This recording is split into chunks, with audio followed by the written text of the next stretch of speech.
Sharpologist.com. Last summer, the Cremo Company did a cross-country road trip with a restored 1947 travel trailer converted to a rolling barbershop to promote their shaving and grooming products and to raise awareness for men's mental health issues. I met them at their Houston stop and took some video. I also sat down with one of the road trip participants, Edward Harrington, to discuss all things shaving. Cremo gave me permission to post that interview here. All right, Mark. Finally get to sit down. I've been sitting with these guys all day. We might as well get comfortable. Scoot on over, we'll get real close.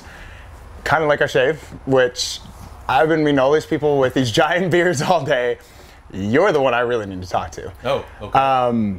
But something that's really interesting about you that I think at least my generation forgets about, and definitely anybody that's younger than me forgets about, you really made like the first internet video about shaving. One of the first, yeah. One of the first really popular ones, yes. How did you go about, it sounds like a weird question, but kids my age are so used to do this or I do this and I can find out almost anything. How did you go about even learning about any of this? Right. It actually goes back to probably about 2004, and there were some, at that time, very small internet online forums way before forums became very popular. This was hosted on the old Microsoft network, and it was a small group of very enthusiastic old school wet shavers that I happened to fall into. What does wet shaver mean? To me, wet shaving is shaving with, preferably but not required, a single blade razor. A cartridge razor is fine, but mainly preparing your face properly, using a shave cream, preferably with a lathering brush, and then following proper old school techniques on how to shave with the grain, then across the grain, to reduce the stubble instead of eliminating it right away. That way you get your most consistent, comfortable, close shave in stages instead of trying to wipe something out in one shot. So that was a majority of the people when you started this whole idea of wanting to share and start a conversation. Right. So what were some of the things you looked for? Was it trial and error? Some of it was trial and error. A lot of it was other gentlemen on this forum describing how to do things without really showing me live or in video kind of thing. And I learned it kind of self-taught and then kind of with the help of others. And then by coincidence, I won a camcorder at a conference I attended, and somebody on one of these forums suggested, well, I need to do a video and put it on this new service called YouTube. This new service. This brand new this service. New service Yes. that we all pull up on our phones now. Right, exactly. Yeah. It was brand new. Very few people on it, but compared to today. But I took this camera I happened to have won, and I have a background in broadcasting, so I kind of used some techniques I had learned back in the day and made a test video to show the fellows on the forum, and they said, yes, this is you're on the right track. I think this is a good idea. Yeah, because words can get lost in translation. Exactly. Seeing how to do it. Yeah. Exactly. And so I took some comments and suggestions from them, redid the video, turned it into a 3-part series, and put that up on YouTube. And that's how it all started. In the first few weeks, it kind of languished without doing anything, but then it somehow got picked up by the site Lifehacker. And it exploded from there. And from that point, I started seeing that people were hungry for this type of information, so I started making more videos and posting them up. And now I have 36,000 viewers or 36,000 subscribers on YouTube, wow. And I think I'm up to 10 million views. And of course, wow. I turned it into my site Sharpologist to kind of complement the videos with new information and additional information, and that's how it all got started. Was basically a a camcorder that I won, and just kind of trying some stuff almost out. like it was meant to be. So Yeah. what is your YouTube channel so people can go see this video? Yeah, Mantic 59, MANTIC 59. So it's YouTube/Mantic 59. Yeah. So having over 10 million views, is that what you said? That's an insane amount of views. So if you're having over 10 million views, there's obviously a need for this conversation to be started. Absolutely. What do you think, first of all, like led you to continuing to use this broadcasting ability along with this camcorder you had won? You know, it's almost like it was meant to be. I'm sure it felt that way after a while, but not in the beginning. What was the next step? So you put this first video out there. You're starting to help people. I'm sure you were starting to questions, people asking you things all the time. Yes. And so what was the next step then? The next step was making more videos and just being out there to answer questions and try and express to people that shaving did not have to be a bloody chore. It could be actually a I've been there. As you know. Yeah. It can be a pleasant diversion. You can make it into something almost Zen-like or meditative if you really wanted to get into it. Otherwise, if you learn the concepts, you can just get yourself a great shave and start your day off well. It doesn't have to be a task. Right, exactly. Yeah.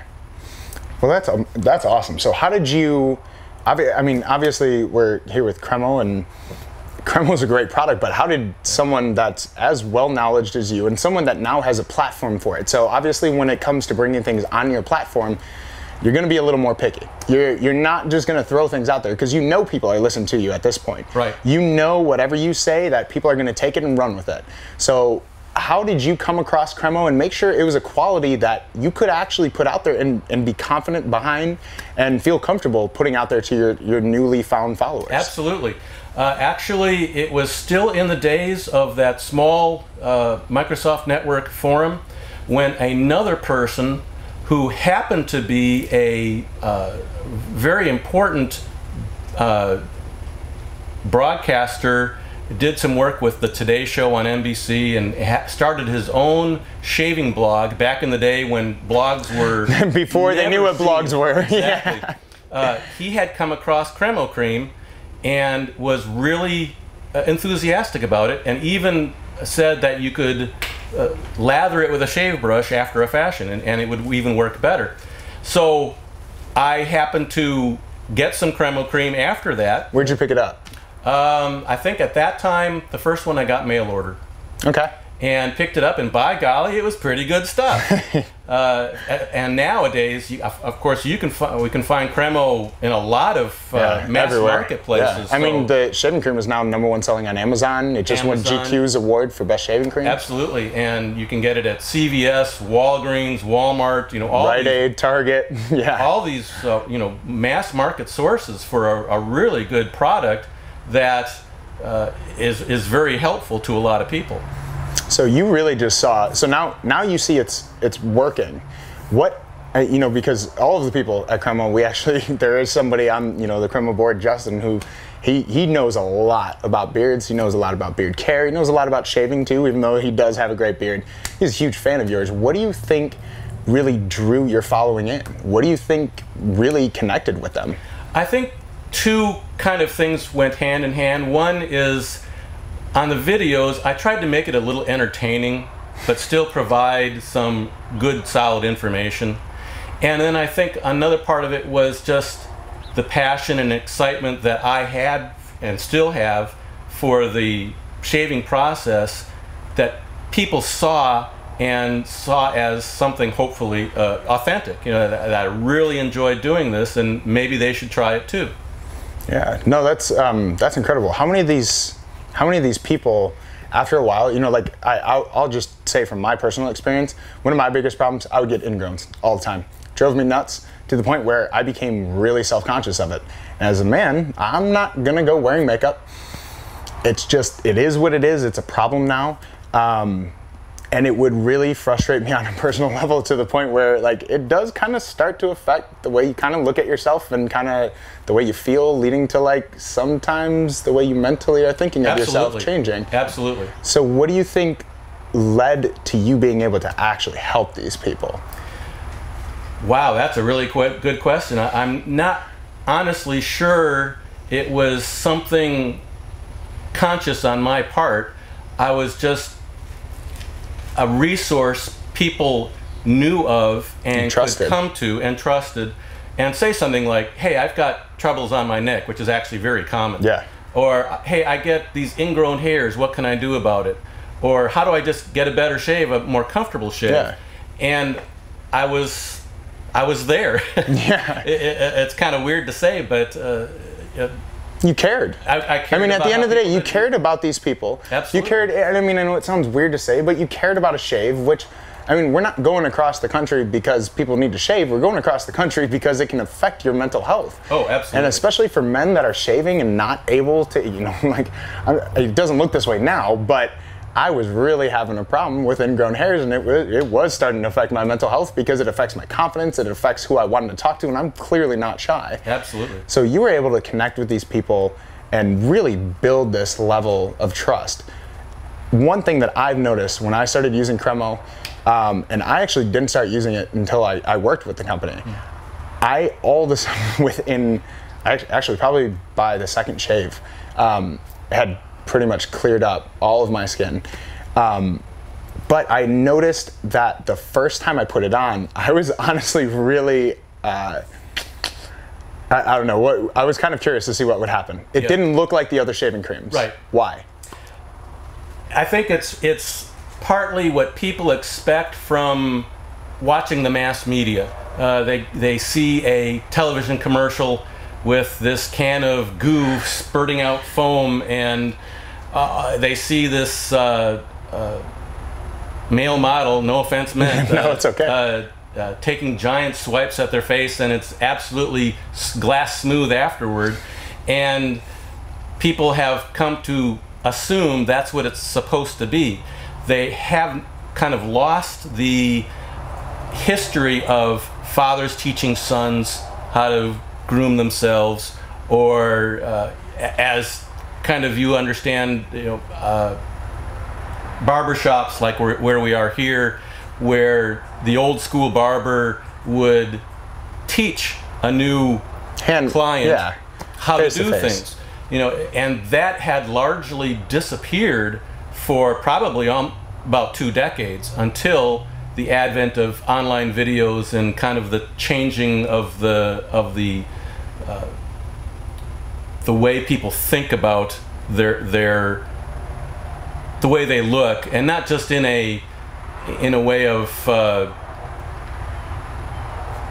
well, it was kind of a more like hands-on education. It sounds like, because that's a really good way of putting it. And especially, you know, and especially with this generation, it sounds like where you really started to connect with people was you connected with a whole new generation. I mean, you started with YouTube, you connected with a generation in a way they understand, you customized it to them, and let's face it, you know, using a little uncommon sense, you kept it entertaining. And surprisingly enough, the older generations, 60 plus, have also come back to that, because for one thing, YouTube has become so ubiquitous. They see somebody of their generation now taking a better care of themselves and saying, hey, maybe I can do this too and get rid of some of these problems I've had for so many years. So it's not only the younger generation, but an older generation relearning things as well. Yeah, no, and that's kind of that like personal touch that has really been lost. So how many of these barbers do you see not only using the wrong product, but using the product in a proper way, and maybe using the wrong tools to go about it? I see quite a bit of that in the franchise type business. I see much less of it in the independent barbershops, which really seem to be coming back now within the past few years. There's been a real resurgence of old school, if you will, barbering, not associated with a nationwide chain, and they're getting back into the classic, again, going back into the classic tutoring, the classic trust. It sounds like, the classic trust, kind of bringing back the history or the vibe of, say, 30 years ago, but updated to today. Okay.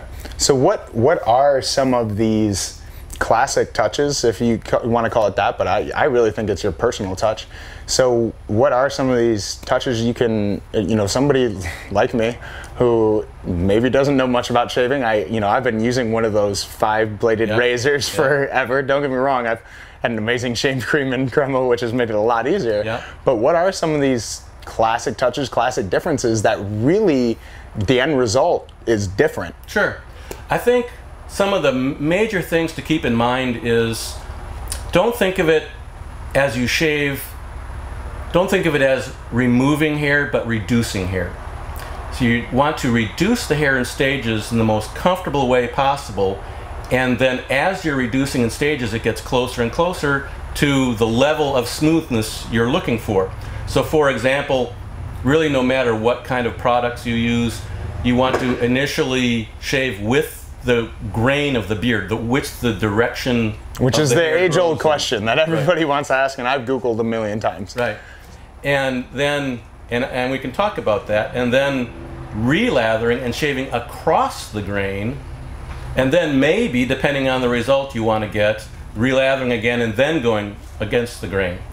But then determining your grain is just really a matter of letting your hair grow out a couple of days and then just lightly stroking your face in different directions with your fingers. So you can feel the direction of growth. You want to feel it. You want to feel it, and not only see it, but feel it. And the direction where you feel the least rough, the smoothest direction, is the grain of that area. And it could be different directions for different areas of the face. So like a colic, how would you go about, first of all, I mean, now we know how to identify a colic. Now how do I go about shaving that in the most efficient way possible? Sure. Part of it is a really good prep. A lot of people just splash on some hot water and go to town with their razor, and and they're bound for disaster. Yeah. It really takes a good 3 minutes to properly hydrate the skin and stubble for a good shave with lots of warm water. If you need to wash your face, wash it with a soap that's specifically made for the face, not a body bar or deodorant bar, because it'll strip away too much of the natural oils that you really need for a comfortable shave. So those things are a good start, and then a good shaving product like Cremo, like some other lathering products. Cremo has a lathering product. They even make lathering brushes. That's true. They make a brush.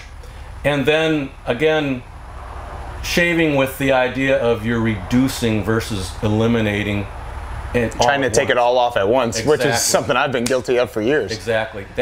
And take a little time. You shouldn't have to rush through this. Let it take a little bit of time.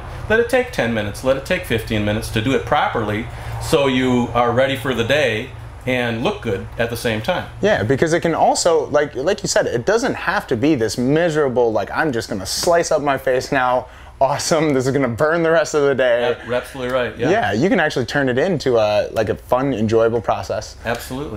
So something I keep on coming back to, just because honestly it blows my mind, because as somebody that sees commercials all day, like, God knows if you're watching a sports event ever, you're eventually going to see a commercial for a razor. It seems like more blades is more. And it keeps on getting me that, like, that's actually not true. So why don't you maybe introduce some of these people to some new knowledge that I've just been introduced to, thanks to you. I'm starting to understand why so many people follow you. So why don't you go ahead and educate them on why it's important to have less? Okay. Well, the whole idea between the multi-blade razor is the lift and cut technology. The first blade lifts it out a little bit and the second blade cuts it. It's called hysteresis in the industry terms. But also, every blade, extra blade, is another chance for irritation. So it's really, in razor technology, the number of blades is not as important as other parts of the razor head design, like, for example, a pivot, which can make shaving much more consistent around the corners of the face, for example. There's also some kinds of lubrication technologies which can come in handy if you have a product that's maybe not as good as Cremo. Yeah. Kind of gives a little boost there, but really and truly, fewer blades can actually do better than more blades if you are plagued with irritation and ingrown hairs and things like that. Yes, a multi-blade razor can reduce more stubble more quickly, but at the risk of creating more problems than it solves. So it all depends on the shaver. If a 5-blade or a 4-blade works for you and you can afford the cartridges, yeah, hey, it's yeah, okay. That's the part where it gets really costly. Exactly. But what a lot of people don't realize is with just a little bit of re-education, just a little bit of a learning curve, kind of unlearning some bad habits and relearning some good habits, you can get just as good or even better shave with a single blade. Yeah. And less irritation, and less ingrowns, all the stuff that we don't want. Absolutely. It's almost like you get rid of those when you get rid of the extra blades. Right. And you can still get those razors and blades fairly commonly. It's just you have to go looking for them a little bit. Yeah. But I mean, that also comes down to like knowing what you're looking for, and now, you know, hopefully having that education. First thing I'm doing is going to buy a razor. Hi, my name is Mark, otherwise known as Mantic59. And my channel is all about what your father didn't teach you about shaving.